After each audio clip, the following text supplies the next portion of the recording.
উন্নত চিকিৎসার জন্য যুক্তরাজ্য যাচ্ছেন বেগম খালেদা জিয়া। ভর্তি হবেন লন্ডন ক্লিনিকে। শাহজালালে প্রস্তুত এয়ার অ্যাম্বুলেন্স। বিদায় জানাতে গুলশান থেকে বিমানবন্দরে নেতাকর্মীদের ভিড়। এতদিন পর্যন্ত ওনার বেসিক নিডটাই ওনাকে দেওয়া হচ্ছিল না। অনেক দিনের এটা চাওয়া ইচ্ছা যে আমাদের নেত্রী দেশের বাইরে গিয়ে উনি সুচিকিৎসা করবেন। আবেগ, অনুভূতি, কষ্ট সবগুলোই বহন করতেছি। সন্তান মাকে পাচ্ছে, দেশনেত্রী আবার সুস্থ হয়ে বাংলাদেশে আসবে। তার ছেলের সাথে লয়ে জানি এই দেশে বাংলার মাটিতে নামতে পারে। এটাই আমাদের পাওনা। আমাদের নেত্রী আজকে চিকিৎসার জন্য দেশের বাইরে যাচ্ছে। দীর্ঘ 7.5 বছর পর মায়ের সঙ্গে দেখা হবে তারেক রহমানের। অপেক্ষায় নেতাকর্মীরাও। ফেসিবাদের পতনের পরে পতমনি লন্ডনে আসছেন, অতি আনন্দের সহিত আমরা ওয়েট করছি এবং কখন আমাদের নেত্রী আসবে। বেগম খালেদা জিয়াকে যেভাবে অন্যায়ভাবে কারান্তরণ করে রেখেছিল, এটার উত্তর বাংলাদেশের মানুষ এটা দিয়ে দিয়েছে।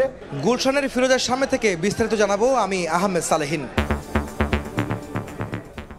দেখছিলেন প্রধান শিরোনাম। সন্ধ্যার সময়ের সঙ্গে আছি আমি জাফর সাদিক। এবার অন্যান্য শীর্ষ সংবাদ। রাজনৈতিক দলগুলো সব সংস্কার না চাইলে ডিসেম্বরে নির্বাচন, জানালেন প্রেস সচিব। বললেন, রাজনীতি করার অধিকার নেই জুলাই গণহত্যায় জড়িতদের। ফেলানী হত্যার বিচার দাবিতে জাতীয় নাগরিক কমিটি সহ বিভিন্ন দল ও সংগঠনের বিক্ষোভ। ভারতের বিরুদ্ধে আগ্রাসনের অভিযোগ তুলে ক্ষোভ। ন্যায় বিচারের আশা বাবার।